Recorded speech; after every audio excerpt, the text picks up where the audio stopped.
نحمده ونصلي على رسوله الكريم اما بعد فاعوذ بالله من الشيطان الرجيم بسم الله الرحمن الرحيم ان الله تعالى قال كما فرض في سورة الكهف انا جعلنا ما على الارض زينة لها لنبلوهم ايهم احسن عملا وانا لجاعلون ما عليها صعيدا جرزا وقال عز وجل قل هل ننبئكم بالاخسرين اعمالا الذين ضل سعيهم في الحياة الدنيا وهم يحسبون انهم يحسنون صنعا اولئك الذين كفروا بآيات ربهم ولقائه فحبطت اعمالهم فلا نقيم لهم يوم القيامة وزنا ذلك جزاؤهم جهنم بما كفروا واتخذوا آیاتی ورسلی ہزوا صدق اللہ العظیم رب اشرح لی صدری ویسر لی امری واحلل عقدۃ من لسانی یفقہوا قولی اللہم ربنا الہمنا رشدنا واعذنا من شرور انفسنا اللہم انا نعوذ بک من الفتنة الدجال فاعذنا منها آمین یا رب العالمین۔ معزز حاضرین اور محترم خواتین، میں اپنی گفتگو سے پہلے ایک وضاحت کرنا چاہتا ہوں۔ میں نے اپنی آج کی گفتگو کے لیے بہت محنت کی ہے اور میں نے اس کے لیے ایک پریسی لکھ لی ہے جو بہت میری عادت کے خلاف ہے، خلاف معمول ہے۔ تو میں آج آپ سے اجازت چاہوں گا کہ میں اس پریسی کے مطابق بجائے ایک خطیبانہ جوش و خروش کے ایک کلاس روم لیکچر کے سے انداز میں کچھ چیزیں پڑھ کر اس کی وضاحت کرتا چلا جاؤں۔ ایک تھوڑی سی تصحیح میں کر دوں آپ کی۔ وہ شعر جو آپ نے پڑھا تھا علامہ اقبال کا نہیں ہے، وہ مولانا مودودی مرحوم کے ایک بہت قریبی ساتھی ملک نصر اللہ خان عزیز مرحوم کا ہے۔ اصل میں ہمارے ذہنوں پر اقبال اس قدر چھایا ہوا ہے کہ کوئی بھی اچھا شعر ہو ہماری سمجھ میں آ ہی نہیں سکتا کہ وہ اقبال کے سوا کسی اور کو ہو سکتا ہے، اور یہ غلطی مجھ سے بھی ہوتی ہے، میں اس کو کوئی زیادہ اہمیت نہیں دیتا۔ دیکھیے، سب سے پہلی بات یہ کہ دجال کا لفظ قرآن مجید میں کہیں نہیں آیا، بلکہ یہ جو مادہ ہے دجل، اس سے کوئی اور مشتق لفظ بھی نہیں آیا۔ اردو میں دجل کے معنی ہے فریب۔ دجالیت کا مطلب ہے ملمح سازی، کسی چیز کی اصل حقیقت پر پردہ ڈال دینا یا کسی چیز کو وہ بنا کر ظاہر کرنا جو وہ نہیں ہے، یہ دجالیت ہے۔ احادیث نبویہ میں البتہ دجال کا لفظ اور دجال کا تذکرہ تین اعتبارات سے آیا۔ پہلی بات یہ کہ حضور نے خبر دی کہ آپ کی بعثت کے بعد سے لے کر قیامت تک جھوٹے نبی پیدا ہوں گے 30 دجالون کذابون، جو دجال ہوں گے جھوٹے ہوں گے۔ میں آپ کو یہ حدیث سنا رہا ہوں، لا تقوم الساعۃ حتی یبعث دجالون کذابون قریب من 30 کلہم یزعم انہ رسول اللہ۔ یہ بخاری اور مسلم دونوں کی حدیث متفق علیہ ہے۔ اس سے اوپر حدیث کا سند کے اعتبار سے کوئی درجہ نہیں ہے۔ متفق علیہ حدیث تقریباً اپنی سند کے اعتبار سے قرآن کے مساوی ہو جاتی ہے۔ حضور نے فرمایا کہ قیامت قائم نہیں ہوگی جب تک کہ بہت سے ایسے جھوٹے ملمح ساز دجال پیدا نہ ہو جائے 30 کے قریب، جن میں سے ہر ایک یہ سمجھے گا کہ وہ اللہ کا نبی ہے۔ اور دوسری حدیث ہے وَإِنَّهُ سَيَكُونُ مِنْ أُمَّتِي، اور یہ آپ فرما رہے میری امت میں سے كَذَّابُونَ 30 كُلُّهُمْ يَزْعَمُ أَنَّهُ نَبِيُّ اللَّهِ وَأَنَا خَاتَمُ النَّبِيِّينَ لَا نَبِيَّ بَعْدِي۔ یہ ابو داؤد اور ترمذی کی روایت ہے کہ میری امت میں سے 30 ایسے دجال کاذب کھڑے ہوں گے جو یہ سمجھیں گے کہ وہ اللہ کے رسول ہیں، حالانکہ میں نبی ہوں آخری اور میرے بعد کوئی نبی نہیں۔ تو ایک تو یہ آپ کو معلوم ہے کہ یہ دجال جو ہے خود حضور کے زمانے ہی میں شروع ہو گئے تھے.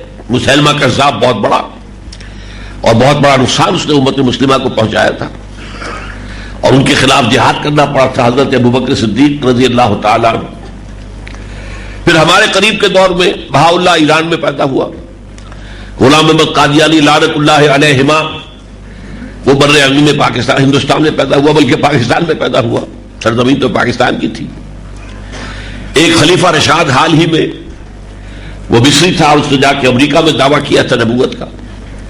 اور چھوٹے چھوٹے تو بہت سے کھڑے ہوئے ہیں جن کا کہ تذکرہ نہیں آتا اس لیے کہ ان کی کوئی اہمیت نہیں ہے. دوسرے دجال اکبر, ایک بہت بڑا دجال, سب سے بڑا دجال المسیح الدجال. اس کے بارے میں حدیث ہے ما بین خلق آدم الی قیام الساعۃ امر اکبر من الدجال. آدم کی تخلیق سے لے کر قیامت تک کے عرصے کے درمیان دجال سے بڑا فتنہ کوئی نہیں ہے. یہ مسلم شریف کی روایت ہے. دوسری روایت ہے انہ لم یکن نبی بعد نوح الا قد انذر الدجال قومہ.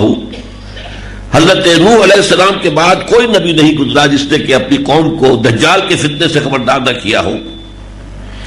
وَإِنِّي أَنذَرْتُكُمُوهُ, اور دیکھو میں نے بھی تمہیں اس سے خبردار کر دیا ہے. یہ ابو داؤد ترمذی اور یہ حضرت ابو عبیدہ بن الجراح رضی اللہ تعالیٰ عنہ سے روایت ہے. یہ دوسرا ذکر ہے جو آپ کو احادیث میں ملتا ہے. تیسرا ذکر ملتا ہے یہ جو شخص معین ہے اس کے بعد آپ کی احادیث متعدد ہیں جس سے معلوم ہوتا ہے کہ دجالی فتنے سے نجات پانے کے لیے, بچنے کے لیے, حفاظت میں رہنے کے لیے سورہ کہف کی تلاوت اور اس پر تدبر اور اس پر غور و فکر جو ہے وہ بہت مفید ہے. یہ 4 صحابہ سے یہ احادیث مروی ہیں. ابو سعید خدری, ابو الدرداء, ابن عمر, ابن عباس رضی اللہ تعالیٰ عنہ. اور صحیح مسلم میں بھی ہے, سنن ابی داؤد میں, سنن ترمذی میں, سنن نسائی میں, احمد ابن حنبل, بیہقی, ان سب کے اندر یہ روایت موجود ہے. بعض میں یہ ہے کہ سورہ کہف کی ابتدائی 10 آیات, بعض میں ہے آخری آیات, بعض میں ہے تقریباً پوری سورت. یہ بھی فرمایا گیا ہے کہ جو شخص ہر جمعے کو سورہ کہف کی تلاوت کرے گا وہ اس جمعے سے لے کر اگلے جمعے تک دجال کے فتنے کے اثرات سے اپنے آپ کو محفوظ کر لے گا. یہ تیسرا پہلو ہے. تو یہ 3 اعتبارات سے حدیث کے اندر دجال کا ذکر ہے, لیکن جیسا کہ میں نے عرض کیا قرآن مجید میں اس کا کوئی ذکر نہیں. اب آئیے اس دجالیت کے فتنے کا پس منظر کیا ہے. قرآن حکیم کا مطالعہ کیا جائے اور یا پھر خاص طور پر سورہ کہف کا, کیونکہ پورے قرآن مجید کے اندر سورہ کہف کا خاص ایک اس کی مناسبت ہے اور وہ بچاؤ کا ذریعہ بنتی ہے فتنہ دجال سے, تو اس پر تدبر کی بہت ضرورت ہے. اس پر غور کرنے سے معلوم ہوتا ہے, یہ بات آپ کے لیے نئی ہوگی, عجیب ہوگی, کہ اصل دجال یہ دنیا اور حیات دنیاوی ہے. یہ ہے اصل دجال. کیوں؟ یہ انسان کو اللہ اور اس کے آخرت سے غافل کر دیتی ہے, اپنے اندر گم کر لیتی ہے. کافر کی یہ پہچان کہ آفاق میں گم ہے, یہ گمشدگی کی حالت جو ہے, یہ دنیا جو ہے اپنی محبت میں گرفتار کر کے انسان کو اللہ سے محجوب کر دیتی ہے, یہاں تک کہ دنیا ہی اس کا محبوب, مطلوب اور مقصود جو اصل اللہ کو ہونا چاہیے. لا محبوب الا اللہ, لا مطلوب الا اللہ, لا مقصود الا اللہ, اس کی بجائے دنیا ہی مطلوب و مقصود و محبوب بن کر گویا کہ معبود بن جاتی. یہ ہے اصل معاملہ. اس دنیا کی رونقیں, اس کی چہل پہل, اس کی تعیشات, اس کی آسائشیں, اس کی چمک دمک, اس کی شان اور شوکت. اور ظاہر بات ہے کہ جتنا جتنا اس دنیا کے حسن میں اضافہ ہوتا ہے اتنی ہی اس کے اندر دجالیت جو ہے شدید ہو جاتی ہے, کشش زیادہ ہو جاتی ہے. جیسا کہ ہم میں سے کوئی شخص پہلی مرتبہ امریکہ جائے تو بھوچکا ہو جاتا ہے دیکھ کر, یہ دنیا. اور آپ کو معلوم ہے جس طریقے سے وہ بھوچکا ہو جاتا ہے اسے محسوس ہوتا ہے کہ اصل شے تو یہی ہے, ہم کس چکر میں پڑے ہوئے ہیں. یہ ہے وہ اصل جو کہ اس کا فتنہ ہے. اب آئیے سورہ کہف میں ایک عجیب نقشہ سامنے آتا ہے، اگر آپ نے اس پر کبھی غور کیا ہو۔ اس کے پہلے رکوع میں بھی جس کے بارے میں فرمایا وہ دجالی فتنے سے بچانے میں خاص تاثیر ہے، ایک آیت ہے ایک ستون کے مانند۔ آخری رکوع میں بھی اس کا جو نتیجہ ہے وہ ہے ایک ستون کے مانند۔ پہلے رکوع کی آیتیں میں نے آپ کو سنائی ہے، انا جعلنا ما علی الارض زینۃ لہا، یہ زینت کے لفظ کو نوٹ کیجئے، ہم نے جو کچھ زمین پر ہے اسے اس کی آرائش بنا دیا ہے، زینت بنا دیا ہے، زیبائش بنا دیا ہے۔ انا جعلنا ما علی الارض زینۃ لہا لنبلوہم ایہم احسن عملا، تاکہ ہم انہیں آزمائیں کہ ان میں سے کون ہے اچھے عمل کرنے والے۔ کسی نے بہت اچھا شعر کہا تھا کہ رخ روشن کے آگے شمع رکھ کر وہ یہ کہتے ہیں ادھر جاتا ہے دیکھے یا ادھر پروانہ آتا ہے۔ یہ دنیا کی زینت، اس کی زیبائش، اس کی آرائش، آیا اسی کا دیوانہ بن کر رہ جاتا ہے، اسی میں گم ہو جاتا ہے، اسی کا طالب بن جاتا ہے، یا یہ کہ اس کے اندر اللہ کی محبت، والذین آمنوا اشد حبا للہ، جو ایمان کی لازمی علامت ہے، جو لوگ حقیقت مومن ہیں وہ شدید ترین ہیں اللہ سے محبت میں۔ وہ یہی دو پولز ہیں، یا ادھر یا ادھر۔ تو رخ روشن کے آگے شمع رکھ کر وہ یہ کہتے ہیں ادھر جاتا ہے دیکھیں یا ادھر پروانہ آتا ہے۔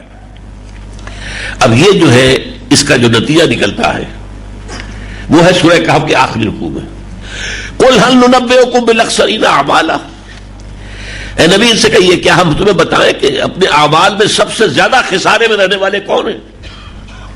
بھاگ دوڑ تو سب کر رہے ہیں صبح سے شام تک، دن رات، کون اپنی سی کوشش نہیں کر رہا ہے، لیکن یہ کہ ان میں کون خسارے میں ہے، کون گھاٹے میں ہے، کون نفع میں ہے، کون کامیاب ہے، اور خسارے میں اکثر سب سے بڑھ کر خسارے میں۔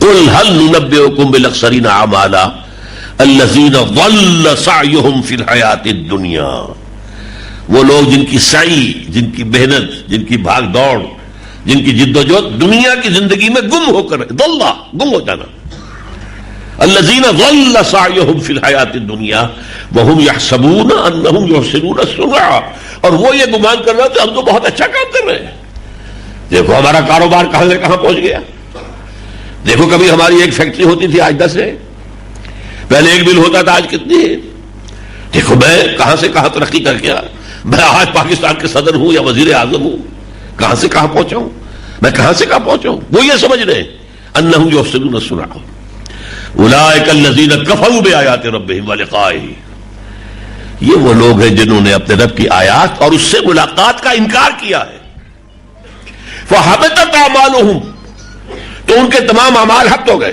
یعنی کوئی نیکی کا کام کر رہے ہو، کوئی فاؤنڈیشن بنا دی ہو، کوئی جو ہے کوئی خیرات گھر بنا دیا ہو، یتیم خانہ بنا دیا ہو، سمجھ رہے ہم نے بڑا نیکی کا کام کیا ہوا ہے، حبطت اعمالہم، اگر مقصود دنیا ہے تو یہ سارے اعمال حبط ہو گئے۔ حبطت اعمالہم فلا نقیم لہم یوم القیامت وزنا، ان کی کسی اعمال کا قیامت کے دن کوئی وزن نہیں ہوگا۔ اولئک الذین کفروا بآیات ربہم ولقائہ فحبطت اعمالہم فلا نقیم لہم یوم القیامت وزنا ذلک جزاؤہم جہنم بما کفروا، ان کی سزا جہنم ہوگی ان کے کفر کے باعث۔ واتخذوا آیاتی ورسلی ہزوا، انہوں نے میری آیات کو میرے رسولوں کا مذاق بنایا، رسولوں نے بتایا تھا اصل زندگی آخرت کی زندگی ہے، انہوں نے سمجھا یہ نہیں اصل زندگی ہے، بابر بیش کوش کہ عالم دوبارہ نیست۔ تو معلوم ہوا کہ یہ دنیا ہے در حقیقت کہ جو اصل دجال ہے، جو اپنے اندر اپنے زلف گرا گیر کا اسیر بنا کر انسان کو آخرت سے، اللہ سے دور کر دیتی ہے۔ اب یہ تو ہو گیا سورہ کہف کا پہلا رکوع، آخر درمیان میں دیکھیے کس قدر خوبصورت آیات آئی ہوں۔ حضور سے خطاب کر کے بڑی عجیب بات کہی گئی ہے، جو فقراء صحابہ تھے یا وہاں کے طبقات کے اندر بیچارے گرے پڑے لوگ تھے، حضور صلی اللہ علیہ وسلم بعض مسلمانوں اور دین کی مصلحت کے تحت ان کی بجائے کچھ جو حیثیت والے لوگ ہوتے تھے، جو سردار ہیں اپنے قبائل کے، ان کی طرف توجہ دیتے تھے۔ یہ ایمان لے آئے تو ظاہر بات ہے کہ ان مسلمانوں کے لیے بھی آسانی ہو جائے گی جو فقراء ہیں جنہیں ستایا جا رہا ہے، لیکن اللہ تعالیٰ نے اس پر روک دیا۔ چنانچہ فرمایا گیا ہے وَاصْبِرْ نَفْسَكَ مَعَ الَّذِينَ يَدْعُونَ رَبَّهُم بِالْغَدَاةِ وَالْعَشِيِّ يُرِيدُونَ وَجْهَهُ وَلَا تَعْدُ عَيْنَاكَ عَنْهُمْ تريد زینت الحیات الدنیا. اے نبی اپنے آپ کو روک کر تھام کر رکھیے. یہ جو فقراء اور غرباء یہ صبح و شام اللہ کا ذکر کرتے ہیں, اللہ کو یاد کرتے ہیں, ان کی بجائے یہ اصحاب زیبائی, شہزائی زینت, اصحاب دولت, اصحاب حیثیت کی طرف توجہ نہ کیجیے. وَلَا تَعْدُ عَيْنَاكَ عَنْهُمْ تُرِيدُ زِينَةَ الْحَيَاةِ الدُّنْيَا. اور ایک آگے چل کر فرمایا, یہ 8واں رکوع 7واں رکوع ہے, المال والبنون زینت الحیات الدنیا.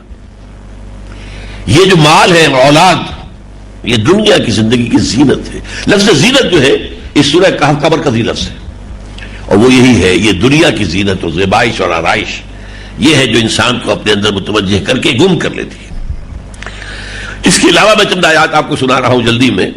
کتنی مرتبہ قرآن میں آیا وَمَا الْحَيَاةُ الدُّنْيَا إِلَّا مَتَاعُ الْغُرُورِ. یہ دنیا کی زندگی سوائے دھوکے کے سامان کے, سوائے دھوکے کی ٹٹی کے کچھ نہیں. وَمَا الْحَيَاةُ الدُّنْيَا إِلَّا اللَّهْوُ وَاللَّعِبُ. یہ کھیل کود کے سوا کچھ نہیں. فَلَا تَغُرَّنَّكُمُ الْحَيَاةُ الدُّنْيَا وَلَا يَغُرَّنَّكُم بِاللَّهِ الْغُرُورُ. دیکھنا تمہیں یہ دنیا کی زندگی دھوکے میں نہ ڈال دے, دھوکے میں نہ ڈال دے. منافقوں سے کہا گیا وَغَرَّتْكُمُ الْأَمَانِيُّ حَتَّىٰ جَاءَ أَمْرُ اللَّهِ. تمہیں دھوکے میں ڈالے رکھا دنیاوی خواہشات نے. فرمایا گیا زُيِّنَ لِلنَّاسِ مِنَ الشَّهَوَاتِ حُبُّ مِنَ الشَّهَوَاتِ زُيِّنَ لِلنَّاسِ حُبُّ مِنَ الشَّهَوَاتِ مِنَ النِّسَاءِ وَالْبَنِينَ وَالْقَنَاطِيرِ الْمُقَنطَرَةِ. مزین کر دی گئی ہے یہ دنیا, مردوں کے لیے عورتوں کی محبت, اولاد کی محبت اور مال و دولت کی محبت. اور ایک اور بات, جب بارش ہوتی ہے زمین میں سے سبزہ ابھرتا ہے تو لفظ استعمال کرتا ہے حتی اذا اخذت الارض زخرفها وزینت, مزین ہو جاتی ہے. اور ایک بات وہ کہ جو شیطان نے کہی تھی قال رب بما اغویتنی لأزینن لهم فی الارض, سورہ ہجر کی آیت ہے. اس نے کہا اللہ تو نے جو مجھے گمراہ کیا ہے اس آدم کے معاملے میں, اب راندہ درگاہ کر دیا ہے, میں اس کی اولاد کے لیے زمین کو مزین کر دوں گا, خوشنما بنا دوں گا, دلکش بنا دوں گا. اس کو یہ کھینچ کر دے گی اپنے تمام لوگوں کو اور اپنا غلام بنا لے گی. یہ ہے در حقیقت پچھلی 3 صدیوں سے یہ دنیا کا فتنہ بڑی تیزی کے ساتھ بڑھ رہا ہے. سائنس کا عروج, فزیکل سائنسز کا عروج, فطرت کی خابیدہ قوتوں کا انسان نے اس کا اکتشاف, پھر کنٹرول, اس مادے کے اوپر جو غلبہ حاصل ہوا ہے, جو نئی نئی ایجادات ہیں, جو آسائشوں کا سامان ہے, جو سہولتیں ہیں, ان سب نے دنیا کی زندگی کو زیادہ سے زیادہ حسین بنا دیا. اور یہی فتنہ بڑھتے بڑھتے جو ہے آج اپنی انتہا کو پہنچا جاتا ہے. اس فتنے کا ایک تاریخی پس منظر میں آپ کو بتا رہا ہوں. دیکھیے ہمارا ایمان ہے, چند باتیں بہت اہم ہیں, ذرا جلدی کے ساتھ نوٹ کرتے جائیے. یہ ہمارا فلسفہ پورا ہے دین کا. ہمارا ایمان ہے کہ اللہ تعالیٰ نے سب سے پہلے عالم امر کو پیدا کیا جس سے متعلق ہے ملائکہ کرام اور ارواح انسانیہ. پھر بگ بینگ, اس سے مادی کائنات کی تخلیق کا آغاز ہوا. یہ جو عظیم سلسلہ ہے بگ بینگ کے بعد, یہ ارب سال کے بعد انسان کی تخلیق پر اپنے کلائمیکس کو پہنچ گیا. دس از دی کلائمیکس آف کریشن. یہ جو آج آپ کہتے ہیں کہ ایوولوشن ٹری کے ٹاپ پر کھڑا ہومو سیپینس, بہرحال آپ اس فلسفے کو مانے نہ مانے اسے دفع کریں, لیکن اس میں تو کوئی شک نہیں. مسجود ملائکہ یہ تمام مخلوق میں بہتر ہے, اللہ تعالیٰ کا خلیفہ بنایا گیا ہے, فرشتوں کو اس کے سامنے سجدہ کروایا گیا ہے, تو ظاہر بات ہے اس میں کسی شک و شبہ کی گنجائش نہیں. اشرف المخلوقات ہے. البتہ اس سے پہلے ایک اور کریشن ہوئی تھی جنات کی. یہ جو جنات ہیں کیونکہ ان کا مادہ تخلیق جو ہے آگ, قرآن کہتا ہے بار بار کہا ہے وَالْجَانَّ خَلَقْنَاهُ مِن قَبْلُ مِن نَارِ السَّمُومِ.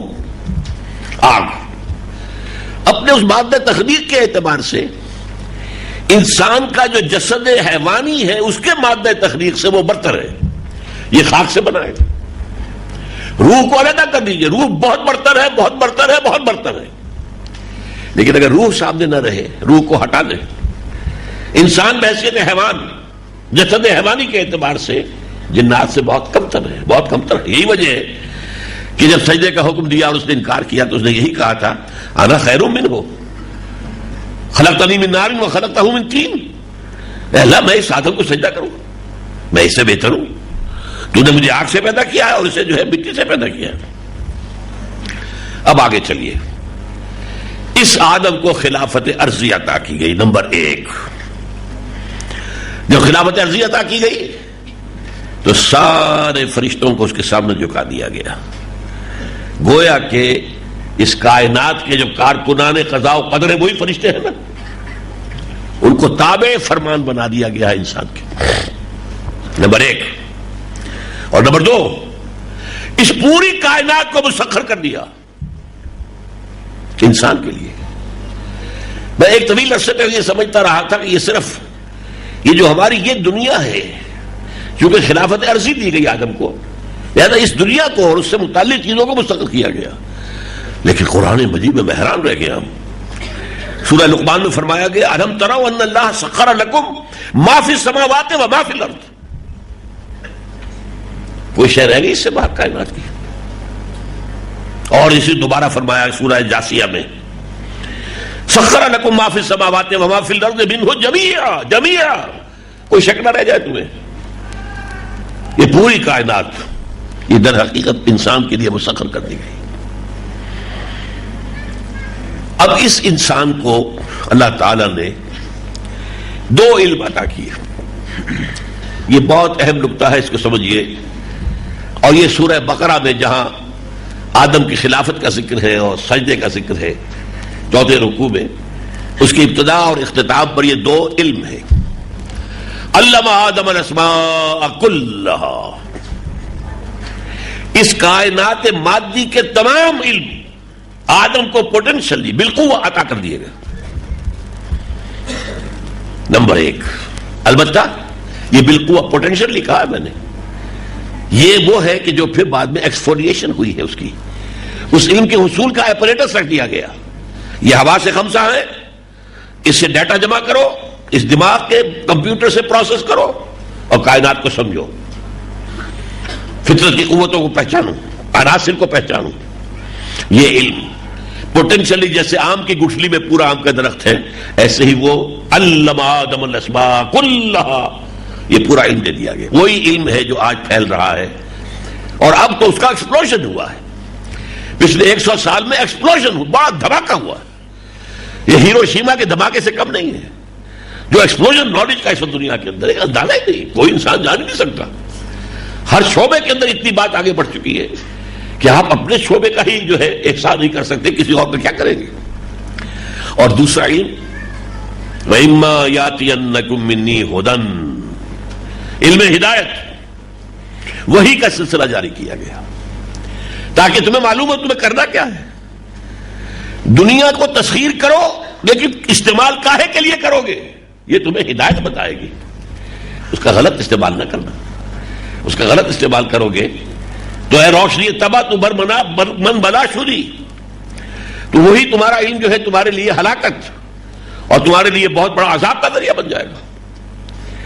اس ایک آنکھ، میں اس کو 2 آنکھوں سے تعبیر کرتا ہوں، اس ایک آنکھ سے دنیا کو سمجھو، پہچانو، اس کی خابیدہ ڈورمنٹ جو نیچرل فورسز ہیں ان کو سمجھو، ان کا اکتشاف کرو، پھر ان پر قبضہ کرو، تسلط کرو، استعمال کرو، یہ سارا کام کرو. یہ ایک علم ہے یہ. اور دوسری آنکھ جو ریسیو کرتی ہے، اس کو آپ دل کی آنکھ بھی کہہ سکتے ہیں، لیکن میں یہ 2 آنکھیں کہہ رہا ہوں اس لیے کہ دجالی تہذیب کو کہا گیا یک چشم، دجال ایک آنکھ والا ہوگا. یہ 2 آنکھیں اللہ نے دی تھی انسان کو کہ اس سے یہ کائنات کا علم حاصل کرو اور اس سے اس علم کو استعمال کیسے کرنا ہے، کرنا کیا ہے، جانا کدھر ہے، صراط مستقیم پر کیسے چلنا، اس کو اختیار کرو.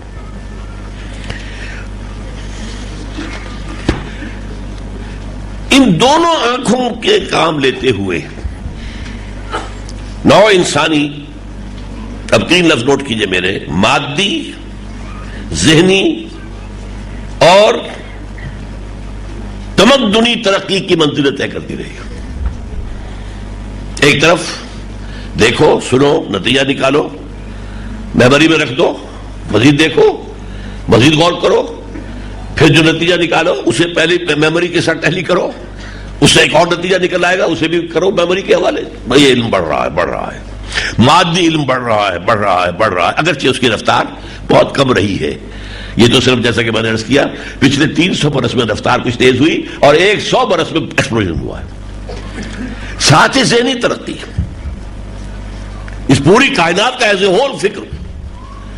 سائنس جو ہے وہ تو پیس میل نالج آپ کو دیتا ہے، پوری کائنات کو سائنس کچھ نہیں بتاتی ہمیں. اس کی حقیقت کیا ہے، وجود کی حقیقت کیا ہے، ہم کہاں سے آئے ہیں، کہاں جا رہے ہیں، زندگی کی حقیقت کیا ہے، موت کی حقیقت کیا ہے، علم کی حقیقت کیا ہے، اخلاق کی حقیقت کیا ہے. یہ تو ہمارے ذہن کی تنخواہ ہے. یہ philosophical social sciences, philosophical sciences. اور تمدنی ترقی کہ پہلے انسان غاروں میں رہتا تھا، پھر ایک قبیلے کا تصور آیا، پھر ایک سٹی اسٹیٹ بنی، پھر جو ہے امپائرز بننی شروع ہو گئی. یہ تمدنی ترقی، یہ 3 منزلیں جو ہے انسان طے کرتا رہا.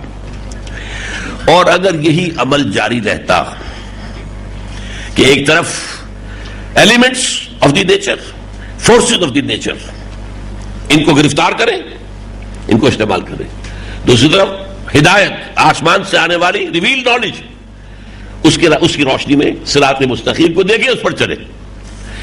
اگر یہ ہوتا رہتا تو ظاہر بات ہے کتنی ہی ترقی ہو جاتی، دونوں آنکھیں کھلی رہتی تو کوئی خرابی پیدا نہ ہوتی.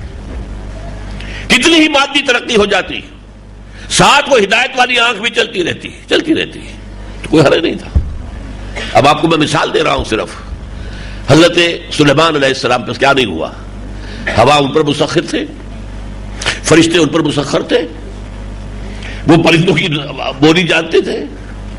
ان کے ایک درباری نے کہاں سے ملکہ سبا کا لا کر جو ہے تخت رکھ دیا ہے یہ بیت المقدس کے اندر، یروشلم کے اندر، چشمے صرف ایک یہ کہ جو ادھر سے ادھر دیکھنے میں، طرفت عین میں، یہ سارے کام. لیکن ان سب کے ہونے سے یہ مادی طریقے سے ہم نے جو چیزیں آج حاصل کی ہیں اس سے کہیں آگے بڑھ کر حضرت سلیمان کو یہ تسلط دے دیا گیا تھا. لیکن اس کا نتیجہ کیا نکلا تھا جو ان کی دعا سے ظاہر ہے. رب اوزعنی ان اشکر نعمتک التی انعمت علی وعلی والدی وان اعمل صالحا ترضاه وادخلنی برحمتک فی عبادک الصالحین. پروردگار مجھے توفیق دے میں شکر کر سکوں، تو نے جو مجھے نعمتیں دی ہیں، مجھے اور میرے والدین پر جو انعامات کی میں ان کا شکر ادا کر سکوں، اور مجھے نیک عمل کی توفیق دے. میرا دماغ پھر نہ جائے، میرے اندر کوئی تمرد اور شیطنت پیدا نہ ہو جائے، کوئی تکبر یہ پیدا نہ، تمرد پیدا نہ ہو جائے، مجھے بد محفوظ رکھے اس سے. یہ اگر چلتا رہتا تو کوئی فتنہ نہیں تھا. لیکن آج سے لگ بھگ 3500 سال قبل ایک واقعہ ظہور میں آیا ہے، اور وہ کیا ہے؟ اللہ نے پوری نوع انسانی میں سے ایک قوم کو چن لیا، نہایت ذہین و فتین قوم، نسل آدم، نسل ابراہیم سے، نسل یعقوب سے. قرآن مجید میں آیا اخترناہم علی علم، ہم نے چنا تھا انہیں اپنے علم کی بنیاد پر. اور 2 مرتبہ صرف سورہ بقرہ میں ہے وَأَنِّي فَضَّلْتُكُمْ عَلَى الْعَالَمِينَ، میں نے تمہیں تمام جہان والوں پر فضیلت دی تھی. سورہ بقرہ کے 6 رکوع کی دوسری آیت بھی یہ ہے، 15 رکوع کی دوسری آیت بھی یہ ہے، یا بنی اسرائیل اذکروا نعمتی التی انعمت علیکم وانی فضلتکم علی العالمین. یہ حضرت موسیٰ کے امتی بنائے گئے، انہیں تورات دی گئی، انہیں شریعت دی گئی، اور انہیں گویا کہ ایک اعتبار سے اس وقت امام الناس بنا دیا گیا. ان کا جو ہے ایک یوں سمجھیے 1500 برس کی تاریخ تو 2 عروج اور 2 زوال اب وہ موجود نہیں ہے اس وقت. پہلا عروج داؤد، سلیمان، طالوت کا دور حکومت. پہلا زوال ایسٹیرینز کے ہاتھوں سلطنت اسرائیل کی تباہی، نیبوکڈنیزر کے ہاتھوں دی ایمپرر آف بیبیلونیا، یہودا کی تباہی. دوسرا عروج مکابی پاور، اور دوسرا زوال پہلے یونانی پھر رومی، ان کے ہاتھوں ذلت اور محکومی اور غلامی. لیکن آج سے 2000 سال قبل انہوں نے ایک عظیم ترین جرم کیا، قتل، اور قتل بھی اللہ کے جلیل القدر پیغمبر کا قتل کرنے پر کمر کسی ہے، حضرت عیسیٰ علیہ السلام. آج سے 2000 سال پہلے کا واقعہ ہے. آپ اپنے ذہن میں یہ کرونالوجی جو ہے، فیکٹس، دینی حقائق کی یہ ترتیب زمانی اپنے ذہن میں رکھیں. حضرت عیسیٰ ابن مریم علیہ السلام، آپ کو معلوم ہے اللہ کے نبی، اللہ کے رسول، جلیل القدر پیغمبر، بہت بڑی آیات الہیہ، پوری شخصیت ہی آیات پر مشتمل ہے، معجزات پر مشتمل ہے. انہوں نے سولی چڑھوانے کی اپنی حد تک تو انہوں نے سولی چڑھوا دیا. یہ بات دوسری، اللہ نے کیا کیا کہ انہیں اٹھا لیا اور ان کی جگہ اب آج ہمیں معلوم ہے کہ جس حواری نے غداری کر کے گرفتار کرایا تھا اسی کو سولی چڑھوایا.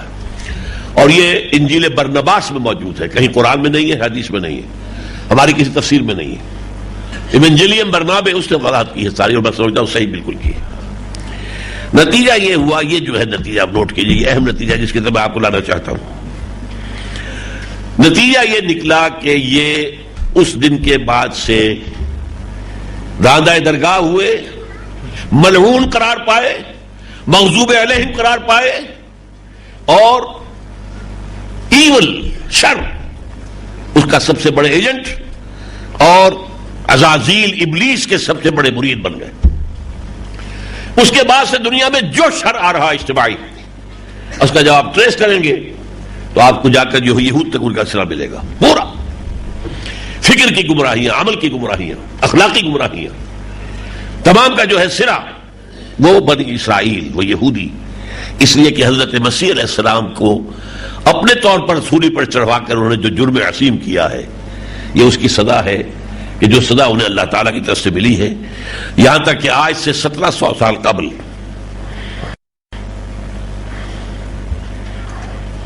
یہاں تک کہ آج سے 1850 سال قبل 70 عیسوی میں حضرت مسیح کے رفع سماوی کے 40 برس بعد ٹائٹس روبی نے ان کا قتل عام کیا ہے.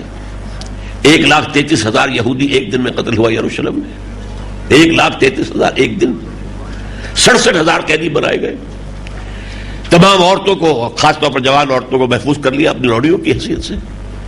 ہیکل سلیمانی جو پہلے جو ہے نبوکدنضر نے برباد کیا تھا، پھر دوبارہ بنایا گیا تو اب ٹائٹس نے اس کو برباد کیا. آج تک برباد پڑا ہوا ہے. وہ ان کا خانہ کعبہ ہے جو سمجھئے کہ سن 70 عیسوی سے برباد ہوا پڑا ہوا ہے. صرف ایک دیوار ہے، ویسٹرن وال، وہ انٹیکٹ ہے، جس کو یہ ویلنگ وال کہتے ہیں. رونے کے لیے، ماتم کے لیے وہاں جاتے ہیں، سر پھوڑتے ہیں، اپنا روتے ہیں، تورات پڑھتے ہیں. وہ ہے نشانی صرف اس ٹیمپل کی. وہ ٹیمپل کہتے ہیں، ہم تو مسجد کہیں گے اسے. حضرت سلیمان نے جسے بنایا مسجد تھی. اس کے بعد تعبیر ہوا، مکابی دور میں مسجد تھی، لیکن وہ گری پڑی ہے. اور اس دن سے ان کو نکال دیا گیا. فلسطین سے باہر نکل جاؤ، ڈائسپورا شروع ہو گیا پوری دنیا کے اندر منتشر. جہاں سینگ سمائے بھاگ جاؤ، فلسطین میں تمہارے کوئی جگہ نہیں ہے. اس وقت جو رومن تھے وہ بھی انہیں ستاتے تھے، پرسیکیوٹ کرتے تھے. حضرت عیسیٰ علیہ السلام کے جو ماننے والے تھے انہیں یہ پرسیکیوٹ کرتے تھے. لیکن آج سے 1700 سال قبل، یعنی سن 300 کچھ میں عیسوی میں، کانسٹنٹائن دی ایمپرر آف روم، جب اس نے عیسائیت قبول کی ہے، پوری سلطنت روما جو ہے وہ عیسائی ہو گئی. پورا یورپ عیسائی ہو گیا. اس کے بعد سے ان کے اوپر جو بار پڑنی شروع ہوئی ہے، most persecuted people on the surface of the earth, خاص طور پر یورپ میں، کرسچن یورپ، انتہائی ان سے نفرت، شہروں میں داخلے کی پابندی، باہر رہو گھیٹوز کے اندر. شہر میں آنے کے لیے جیسے کہ کبھی 2 گھنٹے کے لیے کھول دیا جائے، کہیں لگا ہوا ہے وہ کیا آپ اسے کہتے ہیں، خلافت کا نظام قائم کیا. یہ حضرت داؤد کی حکومت جو ہے کسی انسانی جدوجہد کے نتیجے میں نہیں تھی، وہ ایک واقعہ تھا اچانک جو ہوا ہے. یہ جو خلافت دی گئی تھی آدم کو، اس کا پہلا ظہور وہ ہوا ہے محمد رسول اللہ صلی اللہ علیہ وسلم کے دست مبارک سے. اور کتنے بڑے رقبے پر خلافت الہی کا نظام قائم ہوا ہے. اور یہ جس تیزی کے ساتھ یہ بات بڑھ رہی تھی، نوٹ کر لیجئے، پوری دنیا اسی وقت خلافت کے تحت آ جاتی ہے. لیکن وہی یہودی، ان میں کا ایک شخص عبداللہ ابن سبا سامنے آتا ہے، اسلام کا لبادہ اڑتا ہے، انٹرنل سیبوٹاج کرتا ہے، آپس میں لڑاتا ہے، قبائلی عصبیتوں میں بھڑکاتا ہے، حضرت علی کے خدا ہونے کا اعلان کرتا ہے، خلافت کا حق جو ہے بنو ہاشم کا قرار دیتا ہے. الفتنۃ الکبریٰ، حضرت عثمان شہید ہوتے ہیں. پھر 4 برس تک جنگ خانہ جنگی، 1 لاکھ مسلمان ایک دوسرے کی تلواروں اور تیروں سے ختم ہو گئے. تو وہ جو سیلاب جو تھا تھمتا نہ تھا کسی سے، سیل رواں ہمارا، وہ سیلاب جو ہے رک گیا، اور گویا کہ اس پورے معاملے کا ڈراپ سین جو ہے ذرا مؤخر ہو گیا کہ پورے کرۂ ارضی پر اللہ کا دین آئے اور نظام خلافت قائم ہو. لیکن یہی سے تاریخ نے ایک اور موڑ موڑا. میں اب ذرا جلدی میں پڑھنے کی بجائے میں بس اپنے عنوانات دے کر بات پوری کرتا ہوں. اور وہ تاریخ کیا تھی؟ حضور کے انتقال کے 80 برس بعد ہی مسلمان اندلس میں داخل ہوئے. اس وقت ہسپانیہ میں موسٹ پرسیکیوٹڈ کمیونٹی، انتہائی پر تشدد تھا. اس لیے انہوں نے عربوں کی مدد کی کہ ہسپانیہ کو فتح کر لیں. دشمن کا دشمن اپنا دوست ہو جاتا ہے نا. لہذا عربوں نے ان کو سمجھا اپنا محسن، اپنے سر پر بٹھایا. انہیں اس قدر آسائشیں دی، اتنا سکون دیا، اتنا اطمینان دیا، اتنی حیثیت دی، یہاں تک کہ ایک وقت میں ہسپانیہ کی سلطنت کا وزیر اعظم یہودی تھا. آپ حیران ہوں گے اگر آپ کے علم میں پہلے بات نہ آئی. اور بن گوریون نے یہ کہا ہے، Muslim Spain was the golden era of our diaspora.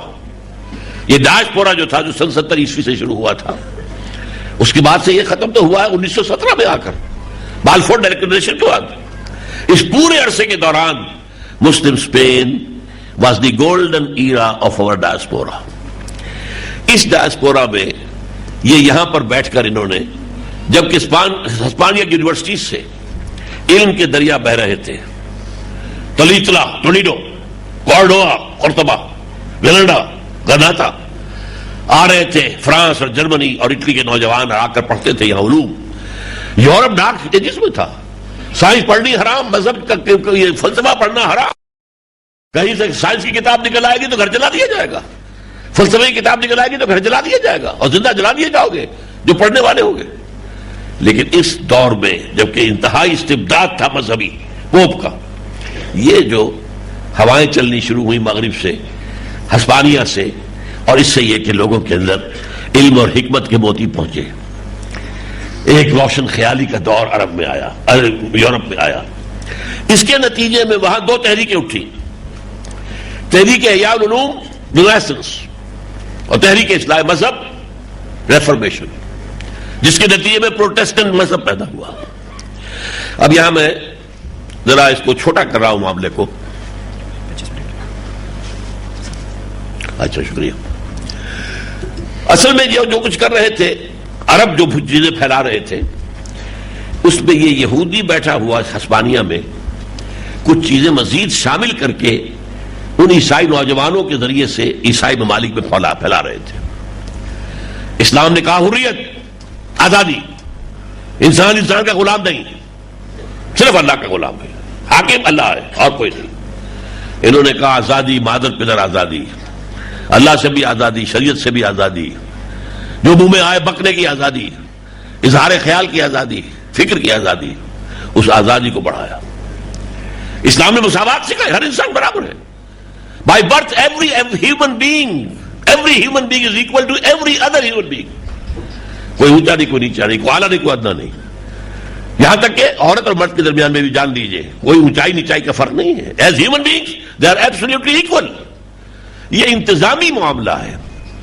ایک دفتر میں ایک افسر ہے اور ایک دروازے پر کھڑا ہوا جو ہے وہ اس کا دربان ہے. یہ اس انتظامی اعتبار سے برابر نہیں ہے. As human beings they are equal. تو گھر کے ادارے میں مرد حاکم ہے، حکمران ہے، عورت وزیر ہے، لیکن یہ ہے کہ ویسے as human beings they are equal absolutely. They share the dignity and honor, human honor and dignity, absolutely equally. انہوں نے اسے بنایا مکمل مساوات. نتیجہ women lib، عورت کی آزادی. نتیجہ خاندان کی بربادی اور تباہی. پورا معاملہ سیٹ اپ، سوشل تہذیب ختم ہو گئی. یہ سارا کام کون کر رہے تھے؟ یہودی بیٹھے کر رہے تھے عیسائیت سے انتقام لینے کے لیے. یہ سارے جو ہے کون سیاہی گھول رہا ہے وقت کے بہتے دریا میں. یہ جو علم کے اور حکمت کے اور روشنی کے جو دریا چل رہے تھے ہسپانیہ یونیورسٹی سے، ان میں شامل کی جا رہی تھی یہ چیزیں. اور جب آپ کو معلوم ہے کہ جب 16ویں صدی کی 15ویں صدی کے اختتام اور 16ویں صدی کے شروع میں ہسپانیہ سے مسلمان نکال دیے گئے، تو پھر اس کے بعد تو اس پوری تحریک رینیسنس اور اصلاح مذہب، اس کی قیادت بالکلیہ جو ہے وہ یہودیوں کے ہاتھ میں آ گئی. نتیجتاً پروٹیسٹنٹ مذہب پیدا ہوا، بغاوت ہوئی پوپ سے، اور وہ پروٹیسٹنٹس جو ہے وہ یہودیوں کے اعلی کار بن گئے. نتیجتاً یہ سارا جو ہے انہوں نے کیلوین کے ذریعے سے سود کو جائز کروایا، جبکہ پوپ کی حکومت جب تک تھی سود usury as well as commercial interest دونوں بینڈ تھے، حرام تھے. عیسائیت میں حرام ہے، یہودیت میں حرام ہے، اسلام میں حرام ہے، حرام ترین شے ہے. انہوں نے اس کی آزادی لی، پھر بینکنگ کا نظام بنایا، اور اس کے اندر جو ہے انہوں نے اپنا کنٹرول یورپ کا حاصل کیا. اس کے علاوہ جب سائنس بڑھی ہے، سائنس جب بڑھی ہے، اس کے نتیجے میں جو کچھ ہوا ہے وہ جو میں نے پہلے بیان کر چکا ہوں. اب عناصر فطرت پر آپ کی گرفت ہے. آپ نیچرل فورسز جو فورسز آف دی نیچر وہ آپ نے گرفت میں لے لی ہیں، ان کو آپ استعمال کر رہے ہیں. نتیجہ کیا ہے؟ آج انسان وہ جو کچھ احادیث میں کہا گیا ہے دجال اعظم کے لیے، دجال اعظم وہ میں آپ کو گنواتا ہوں، وہ در حقیقت وہ ہے اسی پوری سائنسی ترقی کا مظہر جو آج ہمارے نگاہوں کے سامنے ہے. حدیث سنیے، لا تدع قریۃ نہبتھا فی 40 لیلہ. دجال اکبر کسی ایک بستی کو نہیں چھوڑے گا، پوری دنیا میں گھوم جائے گا صرف 40 دنوں میں، فاصلے ختم ہو جائیں گے. یہ بھی فرمایا گیا کہ اس کا جو گدھا ہوگا، اس کی جو سواری ہوگی، اس کے 2 کانوں کے درمیان 80 ہاتھ کا فاصلہ ہوگا. آج کا ہوائی جہاز ہے اس کی سواری، اس سے گدھا جو کہا گیا ہے، اس کی سواری کا 1 قدم اگر ہوگا تو جتنی دیر میں کہ تم 1 دن رات میں جو ہے تم سفر طے کرتے ہو. پھر جب وہ بات کرے گا، انسانوں سے خطاب کرے گا، تو مشرق و مغرب کے درمیان سب سنیں گے. اور آج سن رہے ہیں؟ کیا آپ امریکہ میں ہونے والی تقریب نہیں سن رہے؟ کیا آپ اور پوری دنیا کے کسی اور کونے کے اندر ہونے والا واقعہ اپنی آنکھوں سے نہیں دیکھ رہے؟ اسی طرح فرمایا گیا سخرت لہ انہار الارض وآثارہا، اس کے لیے زمین کے تمام جو دریا ہیں مسخر کر دیے جائیں گے. انہیں حکم دے گا اور وہ بہیں گے. آسمان کو حکم دے گا، یامر السماء فتمطر والارض فتنبت، آسمان کو حکم دے گا وہ بارش برسائے گا، زمین کو حکم دے گا اس سے جو ہے نباتات ابھرے گی. وَيَمُرُّ بِالْخَرِبَةِ فَيَقُولُ اخرجی کنوزَكِ، اور وہ بالکل بنجر زمین پر سے گزرے گا اور حکم دے گا نکالو اپنے خزانے، اور وہاں لہلہاتے ہوئے کھیت پیدا ہو جائیں گے. آج ہو رہا ہے، جزیرہ نما عرب میں ہو رہا ہے. آپ جا کر کہیں اگر ابو ظبی کی ایئرپورٹ سے شہر تک جائیں تو آپ کو نظر آئے گا یہ دونوں طرف معلوم ہوتا ہے تو بہت گرو اور اس قدر عمدہ جو ہے باغ ہے، کچھ بھی نہیں، وہ تھوڑے تھوڑے فاصلے رکھے، باقی سارا صحرا ہے، لیکن ہے سب کچھ ہو رہا ہے. اسی طریقے سے وہ مادرزاد اندھے کو ٹھیک کر دے گا، مردہ کو زندہ کرے گا. آج کلوننگ ہو رہی ہے، ایک آدمی کو چیر کر دونوں ٹکڑے کرے گا پھر انہیں جوڑ دے گا. سرجری ہو سکتا ہے کہ جلد ہی اس انتہا کو پہنچ جائے. مردوں سے مکالمہ، یہ ساری چیزیں جو ہیں یہ اس کے قبضے میں آ جائے گی، جو آج انسان کے قبضے میں رفتہ رفتہ رفتہ رفتہ رفتہ رفتہ آ رہی ہے. یا یوں سمجھیے جو چیزیں حضرت عیسیٰ کو معجزے کے طور پر دی گئی تھی وہ چیزیں آج سائنٹیفک ترقی کے ذریعے سے انسان حاصل کرے گا، اور اصل میں یہی دجالیت ہے.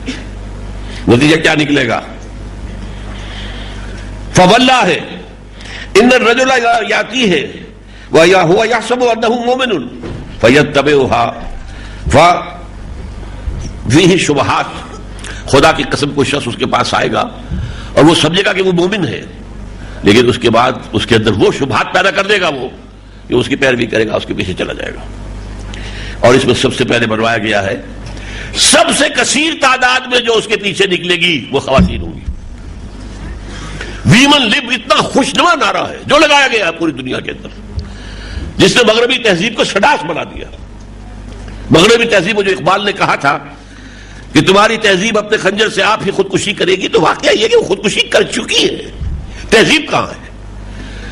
آپ سوچئے کلنٹن نے کہا تھا اپنے آخری جو اس کی state of the union address تھا آخری، کہ القریب ہماری قوم کی اکثریت حرام زادوں پر مشتمل ہوگی، born without any wedlock۔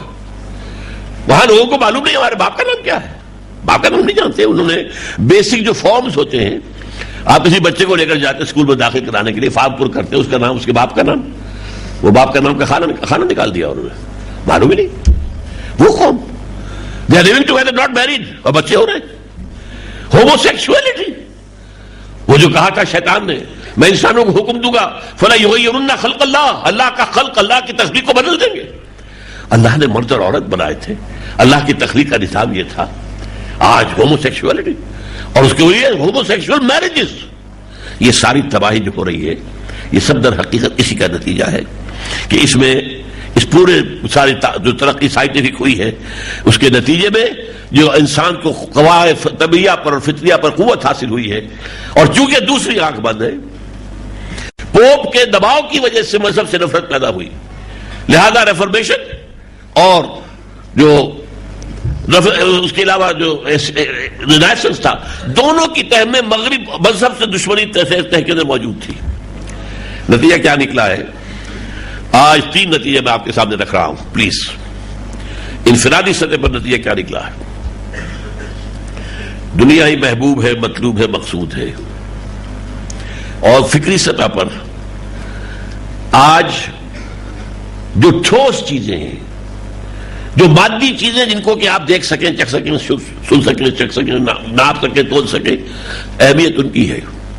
خدا کی بجائے کائنات کی توجہ۔ حیات اخروی نہیں، حیات دنیاوی کیا پتا ہے کہ نہیں ہے، حیات اخروی ہے کہ نہیں ہے کیا پتا، چلو ہو بھی تو یہ تو ہے نا، اسے درست کرو۔ روح کی بجائے جسم، جسم تو ہے، روح کس بلا کا نام ہے بھی کہ نہیں ہے کیا پتا۔ ہمارے تو بہت سے جو دینی مفکرین ہیں وہ نہیں مانتے کہ روح کا کوئی علیحدہ وجود ہے، جسد حیوانی کے علیحدہ ہے کچھ ہے، نہیں، کوئی نہیں مانتے، بہت سے لوگ موجود ہیں۔ لیکن یہ وہ جو حدیث حضرت عبداللہ ابن مسعود سے، اور جس میں کہتے ہیں وہ کہ وہ میرے الصادق المصدوق نے مجھے بتایا کہ وہ جنین جو ہے رحم مادر کے اندر 4 مہینے تک وہ نطفہ اور مضغہ وغیرہ رہتا ہے، اس کے بعد ثم یرسل الملک فینفخ فیہ الروح، پھر بھیجا جاتا ہے فرشتہ جو اس کے اندر روح پھونکتا ہے۔ روح تو علیحدہ شے ہے، ورنہ وہ فیٹس جو ہے اس سے پہلے بھی حیوان تو تھا، زندہ تو تھا۔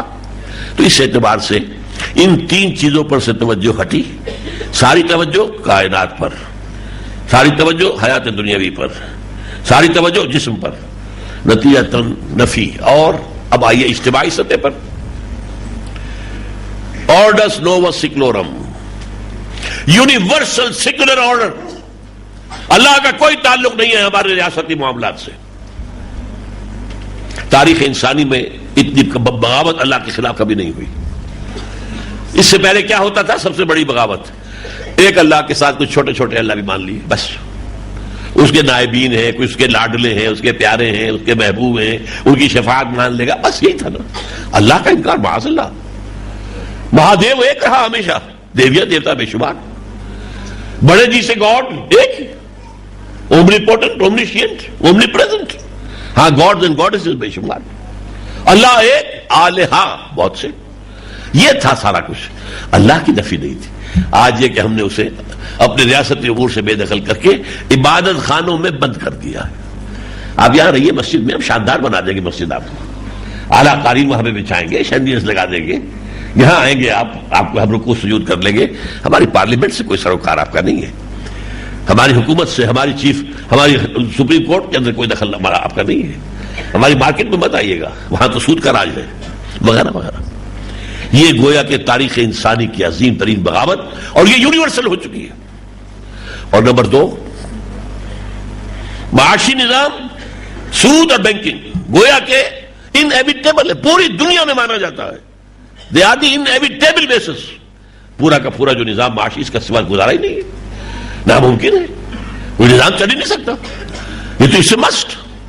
وہ چیز کہ جو شریعت کے اندر اتنی حرام، اتنی حرام، اتنی حرام کہ حضور فرماتے ہیں صلی اللہ علیہ وسلم، الربا 70 حوبا، یہ 70 جزء، ربا کے 70 حصے یا 70 گناہ ہیں، اور ان میں چھوٹے بھی ہیں بڑے بھی ہیں، اور سب سے چھوٹا اس کے مساوی ہے ان ينكح الرجل امه، کہ کوئی شخص اپنی ماں کے ساتھ بدکاری کرے، انا للہ و انا الیہ راجعون، معاذ اللہ۔ لیکن وہ آج ٹوٹل پورے عالم اسلام میں سارا کا سارا نظام سود پر ہے۔ اور تیسری چیز، کوئی شرم اور حیا نام کی شے ہوا کرتی تھی، کوئی عصمت اور عفت کی کوئی ویلیوز ہوتی تھی۔ زنا گناہ دار جرم تھا، آج زنا جرم نہیں ہے، کہیں نہیں ہے۔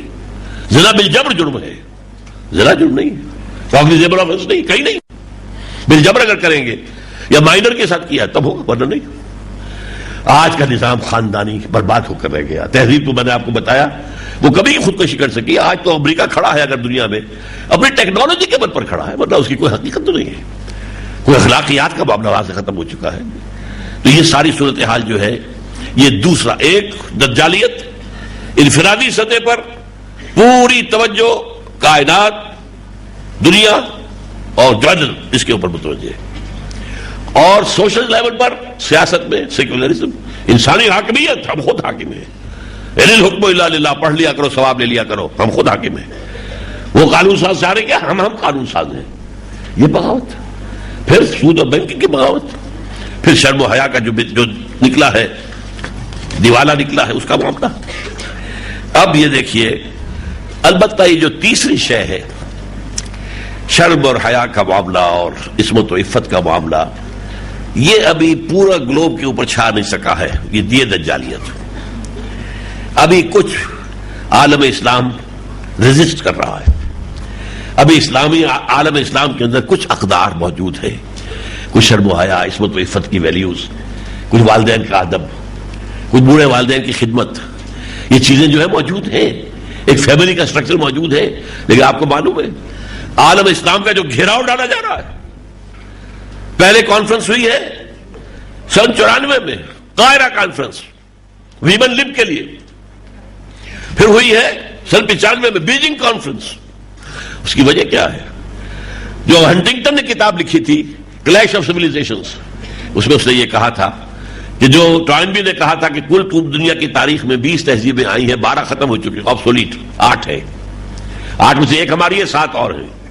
ان 7 میں سے 5 وہ ہیں جو ہمارے اندر اسیمیلیٹ ہو جائیں گی، they pose no threat to اس۔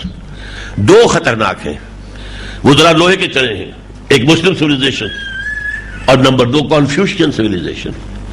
یہی وجہ ہے کہ ان کا گھیراؤ کرنے کے لیے پہلی کانفرنس انٹرنیشنل کا، اس پہ اربوں ڈالر خرچ ہوتا ہے، ارب بلین آف ڈالرز، کائرو میں، دوسری بیجنگ میں، اور تیسری یونائٹڈ نیشنز جنرل اسمبلی کے تحت یہ کانفرنس ہوئی ہے، women 2000 general assembly, gender equality,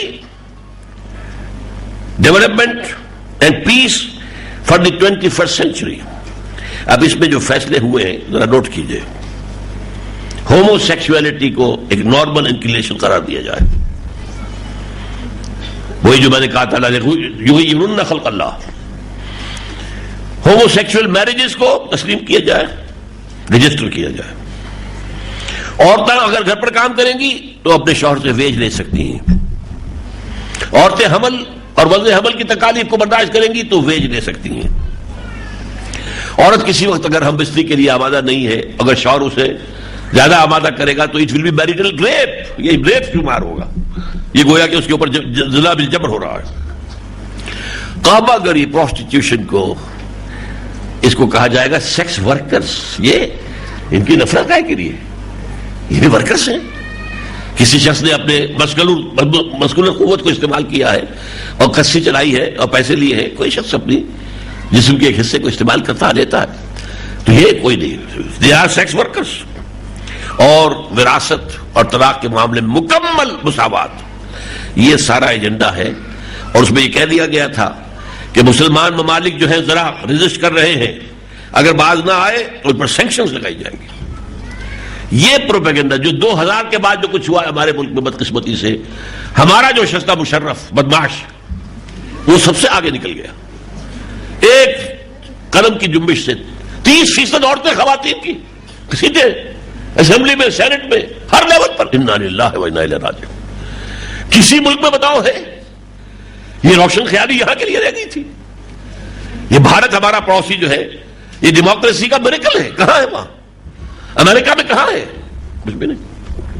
لیکن یہ سارا کچھ جو کیا گیا ہمارے ہاں روشن خیالی کی بنیاد پر، اور پھر جو ہمارے حدود آرڈیننس کے اندر جو ہے ان میں جو ترمیم کی گئی ہے، یہ سارا کا سارا معاملہ ہم سب سے آگے نکل گئے پوری دنیا میں. اور اب نمبر 2 کے اوپر چل رہا ہے اب سعودی عرب. اب وہاں پر بھی کو ایجوکیشن کی یونیورسٹی بن رہی ہے. اب وہاں پر بھی عورت کے لیے سر ڈھانپنا لازم نہیں رہا ہے. اب وہاں کے متوع جو ہوتے تھے کہ جو روکتے تھے سڑکوں پر چلتے ہوئے، اور مارکیٹ میں انہیں اجازت نہیں ہے مارکیٹ میں داخل ہونے کی، اب وہ بالکل امریکہ کے اسٹائل کے شہر بنا رہے ہیں. یہ صورتحال ہے عالم اسلام کی، اور یہ ہے جو دجالی فتنے کا نمبر 2. اور نمبر 3 جو ہے، اب مجھے بتائیے کتنے منٹ اور ہیں؟ 5 منٹ تو کچھ نہیں بنے گا اس میں. ایک تھرڈ ڈائمنشن ہے. میں نے پہلے بتایا انفرادی سطح پر دنیا محبوب مطلوب مقصود اللہ ہوگا، ٹھیک ہے. آخرت شاید ہو، کیا پتا. روح کس بلا کا نام ہم جانتے نہیں. دنیا میں سیاست، معاشرت، معیشت. تیسری ڈائمنشن کیا ہے؟ یہودیوں کا ایک خواب ہے کہ پوری دنیا پر اپنا مالیاتی تسلط قائم کرے. انہوں نے یورپ میں بینکنگ کے ذریعے سے یورپ پر قبضہ کیا، اور آج سے ٹھیک 100 سال پہلے اقبال دیکھ آئے تھے. 1905 سے 1908 تک رہے تھے وہاں. 100 سال پہلے دیکھ کر آئے تھے. فرنگ کی رگے جہاں پنجے یہود میں. یہود کا کمال یہ ہے کہ انہوں نے وہی عیسائی جو ان کے درپے تھے، انہیں پرسیکیوٹ کرتے تھے، ان سے نفرت کرتے تھے، ان سے حقارت کرتے تھے، انہیں ستاتے تھے، انہیں پرسیکیوٹ کرتے، آج وہی ان کے اعلی کار بن چکے ہیں. Especially the Protestants and most especially the West white Anglo Saxon Protestants, یہ اعلی کار ہیں. ان کا امام پہلے تھا برطانیہ اور اب ہے یو ایس اے. اور یو ایس اے میں جو ایک نئی عیسائیت جو ابھری ہے، وہاں پر عیسائیت کا احیاء ہوا ہے. ایونجلسٹ ہزاروں کے مجمع ہوتے ہیں وہاں ان کے ہاں، اور ان کے جو ٹی وی پروگرامز ہیں، ریڈیو پروگرام. ایونجلسٹ بلی گرام، وہ جو بش سینئر تھا وہ اس کا مرید تھا، اور جونیئر جو تھا اس کے بیٹے کا مرید تھا. یہ نیو کونس پیدا ہوئے ہیں جو یہودیوں سے بڑھ کر یہودی ہیں. ان دونوں کا ایک مشترکہ پروگرام ہے 5 آئٹم ایجنڈا. نمبر 1، ایک بہت بڑی جنگ مڈل ایسٹ میں ہونی چاہیے، Armageddon. And it is not very far off, please note it. اور یہ تاریخ کی عظیم ترین جنگ ہوگی. حضور نے کہا الملحمۃ العظمی الملحمۃ الکبریٰ، ملحمہ جنگ جہاں گوشت کے چیتڑے اڑتے ہیں، لحم، کبریٰ عظمی، یہ الفاظ. اس کے نتیجے میں گریٹر اسرائیل قائم ہو جائے گا. اس کے بعد مسجد اقصیٰ اور قبۃ الصخرہ گرا دیا جائے گا. وہاں 3rd ٹیمپل بنے گا. نمبر 4، وہاں جو تھرون آف ڈیوڈ ہے وہ لا کے رکھا جائے گا، حضرت داؤد کا تخت. اب آپ حیران ہو گئے کہ یہ کہاں سے نکل آیا؟ کم سے کم 3000 سال پرانا، 3500 سال پرانا، کہاں سے آ گیا؟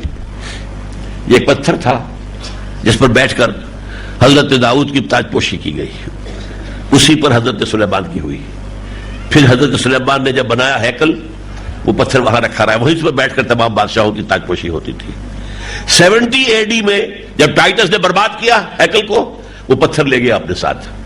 پہلے گیا روم، پھر گیا آئرلینڈ، پھر گیا اسکاٹ لینڈ، پھر آ گیا انگلینڈ میں 14th سینچری میں. اس کے بعد سے وہ ویسٹ منسٹر ایبے کے اندر رکھا ہوا ہے، ایک کرسی کے اندر سیٹ کی حیثیت سے. ان کی جہاں پارلیمنٹ کے ساتھ جو ان کا چرچ ہے، اسی پر بٹھا کر تمام انگلستان کے بادشاہ ہوں یا کوئی کوئنس ہوں، ان کی تاج پوشی ہوتی ہے. دس از دی تھرون آف ڈیوڈ لا کے رکھا جائے گا. یہاں تک تو ہے اس مشترک ایجنڈا یہودی جو ہے زائڈسٹ اور جو کرسچن زائڈسٹ ہے. اس کے بعد ان کے اندر یہ ہے کہ یہودیوں کے نزدیک ان کا مسیحا آئے گا، دی موہوم، میں کہتا ہوں موعود نہیں، موہوم مسیحا. اور عیسائیوں کے نزدیک حضرت عیسیٰ ابن مریم آئیں گے اور وہ یہاں پر بیٹھ کر پوری دنیا پر حکومت کریں گے.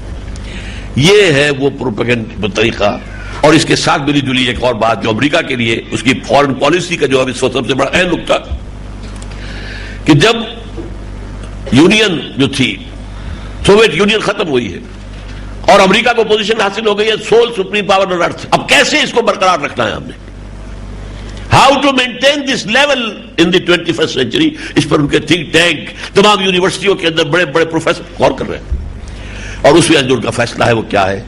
ہمیں مادی وسائل چاہیے، عالم اسلام کے اوپر قبضہ کرو، کہیں اسلام نہ ابھر جائے ایک نظام کی حیثیت سے، نپ دی ایول ان دی بڈ، کہیں ابھرے کچل دو، اور یہ جو عیسائیت کے ساتھ مل کر یہودیت کے ساتھ مل کر یہ ایجنڈا پورا کرو۔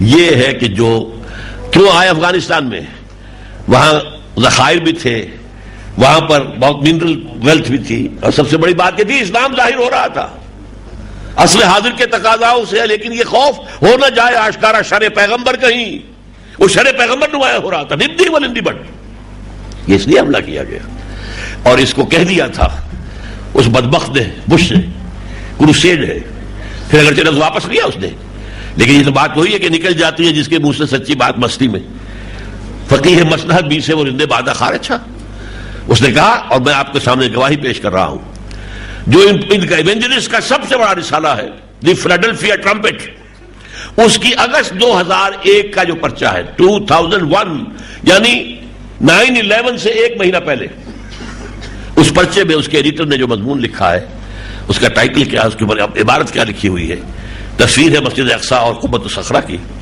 اور لکھتا ہے many people think that crusades are a matter of the past, over forever, but they are wrong. Preparations are being made. میرا یہ جملہ نوٹ کر لیجیے، میرا نہیں اس کا ہے، جیری فلیشر کا. Preparations are being made for the fight, for the last crusade, which will be the bloodiest of all. یہ کہہ رہا ہے بیٹھا ہوا امریکہ میں کہہ رہا ہے، اور چونکہ گھر کا بیٹی ہے، یہ 9/11 گرانے کی تیاریاں ہو رہی تھی نا اس ٹوین ٹاور کی، خود کرے موساد نے کیا، اور یہ امریکہ نے کیا، تاکہ امریکن پبلک اوپینین کو تیار کیا جا سکے، سارا ملبہ مسلمانوں پر ڈال کر، اور ارب ڈالر جو ہے کی منظوری لی جا سکے، یہ اس کے لیے ساری تیاری. اس سے پہلے کتاب بھی آ گئی تھی، امریکہ نیڈز اے پرل ہاربر، بہرحال میں تو حسین میں نہیں جا سکتا. آخری اب جملہ میں آپ سے کہہ رہا ہوں، ہوگا کیا؟ نمبر 1، فوری طور پر حالات بہت خراب ہیں، یہ ایجنڈا پورا ہوگا، اور یہ باتیں میں آپ کو بتا رہا ہوں احادیث نبویہ کی روح سے. گریٹر اسرائیل بنے گا، عالم عرب پر بہت بڑا اللہ کا عذاب آئے گا، اور وہ اس کے مستحق ہیں. اگر یہودیوں پر عذاب آ سکتا ہے تو اللہ کا قانون کسی کے لیے مختلف نہیں ہے. جو پیٹھ دکھائی ہے عالم عرب نے خاص طور پر، اس کے باوجود کہ ان کی مادری زبان میں اللہ کا کلام موجود ہے، کسی نے قرآن کو اپنا امام نہیں بنایا. آج سب کے سب امریکہ کی جھولی کے، امریکہ کے تھیلے کے اندر سب کے سب. یہ گریٹر اسرائیل بنے گا، عربوں پر بہت بڑی سزا آنے والی ہے. پاکستان کا معاملہ ہینگنگ ان دی بیلنس ہے، اس لیے کہ دوسرا بڑا مجرم جو ہے دنیا کے اندر مسلمانوں میں، وہ مسلمانوں نے پاکستان ہے. مجرم نمبر 1 عالم عرب، نمبر 2 مسلمانوں نے پاکستان. کیوں؟ ہم نے ایک ملک لیا اسلام کے نام پر، لاکھوں انسان قتل ہوئے، پھر ہم نے یہاں اسلام قائم نہیں کیا، وعدہ وفائی کی ہے. اللہ نے اس کی سزا کے طور پر فَعَاقَبَهُمْ نِفَاقًا فِي قُلُوبِهِمْ، منافقت کی بیماری ہمارے اندر پیدا کی. اب میں تفصیل میں نہیں جا سکتا اس کی.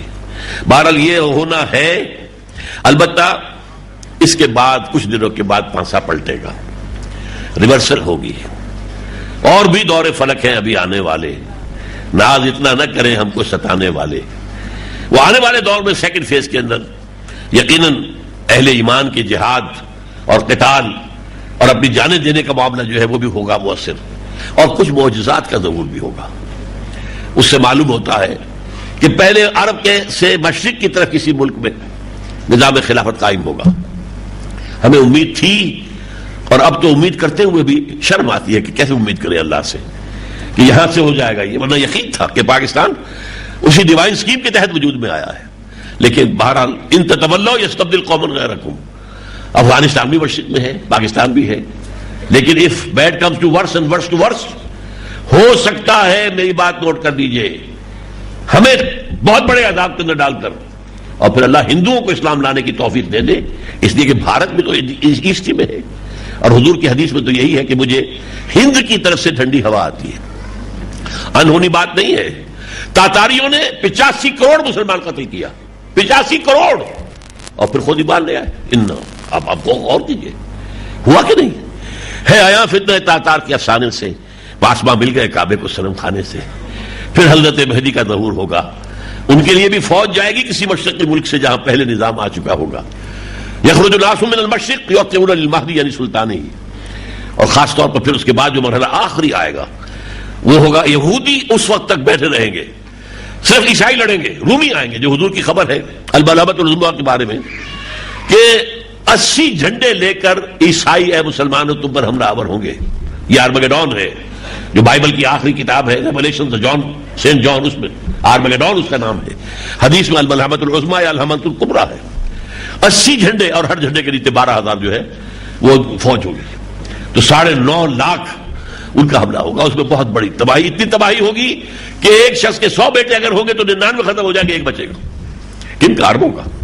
ویل للعرب من شر قد اقترب، یہ بھی حدیث ہے حضور کی صلی اللہ علیہ وسلم۔ بہرحال لیکن اس کے بعد پھر جب یہودیوں سے آئے گا، اور یہودیوں کا پھر وہ المسیح الدجال ان کا مسیحا آئے گا، پھر حضرت مسیح کا نزول ہوگا علیہ الصلوۃ والسلام، وہ اسے قتل کریں گے، یہودیوں کا قتل عام ہوگا، یہودیوں کا میسیکر ہوگا، اور the greater Israel will become the greater graveyard of the Jews, اور عیسائیت بطور مذہب ختم ہو جائے گی۔ اس لیے کہ حضرت عیسیٰ کہیں گے میں سولی چڑھائی نہیں، تم نے کہاں سے سولی کو اپنا نشان بنا لیا؟ اب میں نے تو سور کو جائز نہیں قرار دیا، تم نے کیسے سور کو جائز قرار دے دیا؟ حضرت مسیح ان کا تمام جتنی غلط باتیں جو کہ یہودیوں نے، سینٹ پال نے شامل کی تھی، ختم کریں گے، تو اس عیسائیت اسلام کم ہو جائے گی۔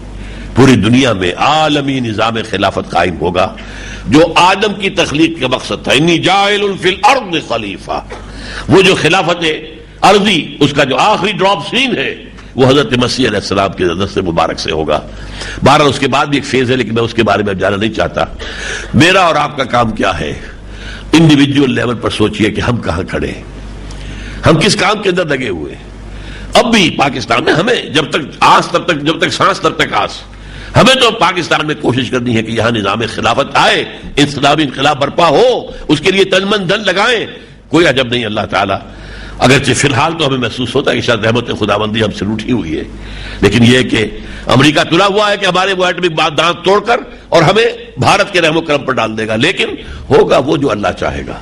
اقول قولی ھذا واستغفر اللہ لی ولکم ولسائر المسلمین والمسلمات۔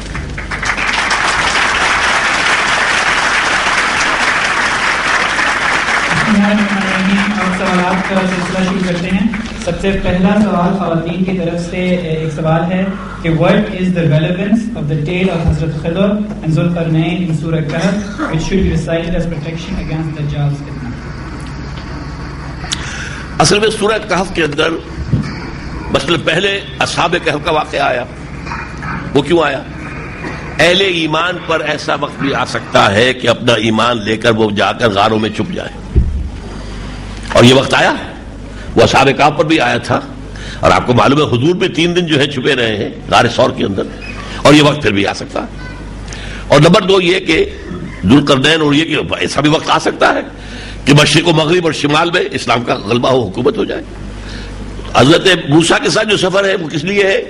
حضرت موسیٰ کو جو خضر نے بتایا، ذوالقرنین کا معاملہ خضر کا نہیں ہے، وہ حضرت موسیٰ کا معاملہ ہے کہ جو ایونٹس ہوتے ہیں دنیا کے ان کا ایک ظاہر ہے۔ آپ کا ایک بچہ جو ہے فوت ہو گیا، اب آپ کے اوپر تو پہاڑ ٹوٹ پڑا صدمے سے۔ حضرت موسیٰ کو بتایا گیا کہ نہیں، یہ بچہ اگر جوان ہوتا، یہ اپنے والدین کے لیے دل آزاری کا موجب ہوتا، تو اللہ تعالیٰ نے چاہا ہے کہ اس کو لے کر ایک نیک اور صالح اولاد اللہ ان کو دے دے تاکہ ان کا بڑھاپا خراب نہ ہو۔ اللہ ان کے لیے خیر کر رہا ہے، شر نہیں کر رہا۔ تو قرآن مجید میں آتا ہے وَيَدْعُو الْإِنسَانُ بِالشَّرِّ دُعَاءَهُ بِالْخَيْرِ، انسان تو اپنے لیے بظاہر خیر مانگ رہا تھا، حقیقت میں شر مانگ رہا تھا، اس لیے کہ تم نہیں جانتے۔ آسان ان تحبوا شیئا وهو شر لکم وآسان تکرہوا شیئا وهو خیر لکم، ہو سکتا ہے تمہیں کوئی چیز ناپسند ہو، حالانکہ اللہ کے لیے اس میں خیر ہے اللہ کی طرف سے، اور کوئی چیز پسند ہو اور اس میں شر ہو۔ اگلا سوال ہے in your lecture you have briefly explained Islamic economic system but you have never explained what should an Islamic bank model be. Please throw some light on the Islamic banking system. میرے نزدیک صحیح اسلامی banking ممکن نہیں. یہ سو کچھ ہو رہا ہے سو کالڈ اسلامک بینکنگ میرے نزدیک بہت صحیح اسلامک بینکنگ نہیں ہے. بے معجل بے مرابحہ کو میں حرام سمجھتا ہوں. صرف شراکت اور مضاربت کے اوپر کام ہوگا اور اسی پر سارا کام چل سکتا ہے. چلتا رہا ہے. آخر مسلمانوں کی حکومتیں رہی ہیں, بینک تو کبھی نہیں رہا, کہیں پر سود نہیں رہا ہے. کتنے عرصے جو ہے یہ حکومتیں نہیں ہیں. پوپ کے زمانے میں پورے یورپ میں کہیں سود نہیں تھا, neither usury nor commercial interest. تو یہ تو اصل میں وہ دجالیت ہے جس نے کہ اتنا مسلط کیا ہمارے اوپر اس نظام کو کہ ہم سوچ ہی نہیں سکتے کہ اس کے بغیر بھی کوئی نظام ہو سکتا ہے. مغرب کی تحقیق کے مطابق ہوموسیکشوالٹی انسان کی فطرت میں ہوتا ہے, اختیار میں نہیں. وضاحت فرما دیجیے. اب یہ جب انسان کی عقل ٹیڑھی ہو جائے, مشاہدہ ٹیڑھا ہو جائے, تو کیا علاج کیا جائے اس کا؟ فطرت در حقیقت اللہ نے بنایا ہے معاملے کو, فطرت اللہ التی فطر الناس علیہا. اب اس میں جو ایک فیملی لائف ہے, جو اولاد کی پیدائش کا معاملہ ہے, نسل کے برقرار رہنے کا معاملہ ہے, وہ ہوموسیکسولیٹی میں تو آپ فل سٹاپ لگاتے ہیں. فتنہ دجال سے یاجوج و ماجوج کا کیا تعلق ہے؟ یہ کیسی قوم تھی؟ یہ اصل میں دجال کے فتنے کے بعد کا مرحلہ جو میں نے آخر میں کہا نا, اور بھی مرحلہ ہے جس کے بارے میں بات نہیں کر رہا. یاجوج ماجوج اس دور سے متعلق ہے, لیکن یہ کہ آج اس کا موقع نہیں ہے. میرے نزدیک یہ روس اور چینی یہ یاجوج ماجوج ہوں گے. اور جب یہ مڈل ایسٹ کے اندر اصل جنگ ہو رہی ہوگی تو چونکہ یورپ ویسٹ ایک طرف اور پورا عالم اسلام جو ہے ادھر ہوگا, یہ کھڑے ہو کر تماشا دیکھیں گے. اور میرا گمان یہ ہے کہ غالباً یہ کہہ دیں گے کہ ویپنز آف وار جو ماس ڈسٹرکشن ہے وہ استعمال نہ ہو تو لڑو تم. لیکن یہ کہ پھر جو ہے بعد میں جب حضرت عیسیٰ علیہ السلام کو کامیابی آخری ہو جائے گی تب یہ آئیں گے, پھر اللہ انہیں برباد کرے گا.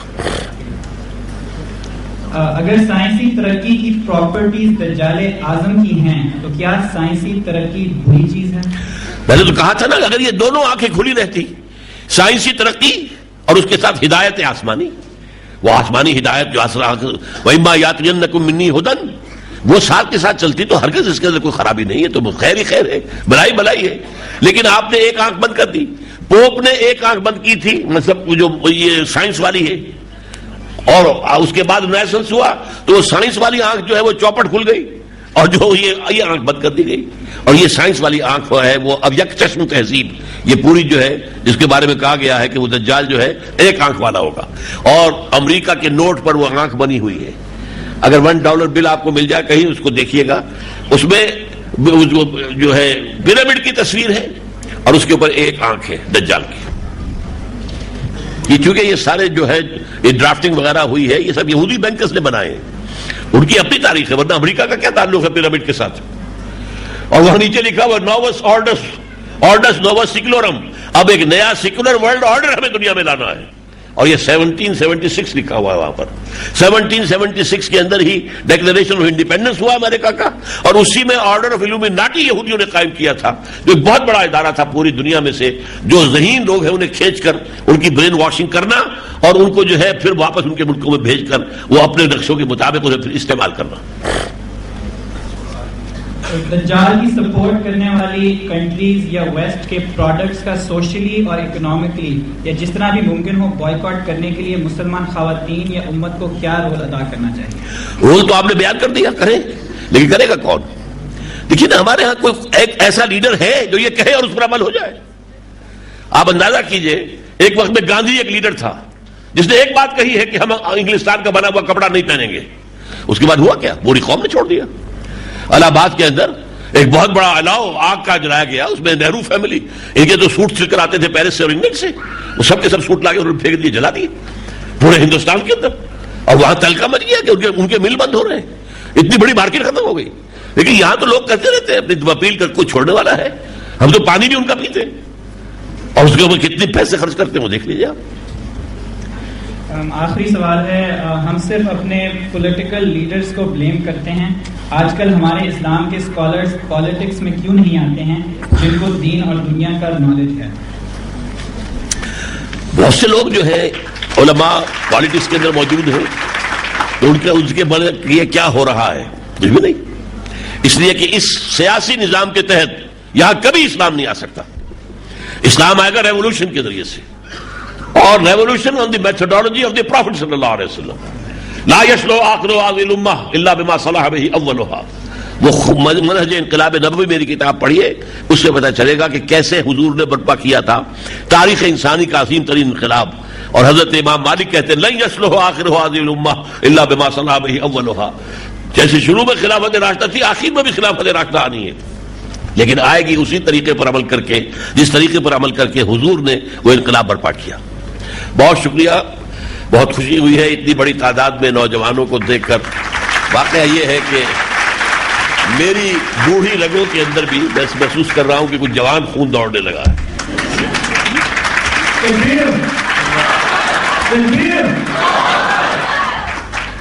اب میں گزارش کروں گا ڈاکٹر اسماعیل خطری جو کنسلٹنٹ نیورولوجسٹ ہیں شفا انٹرنیشنل ہاسپٹل میں، وہ ہماری طرف سے ڈاکٹر اسرار احمد کو یہ شیلڈ پیش کریں. مجھے بیٹھ کے لینا بہت شکریہ.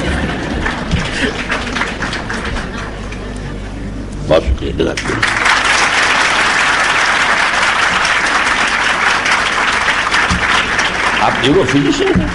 Neuro physician.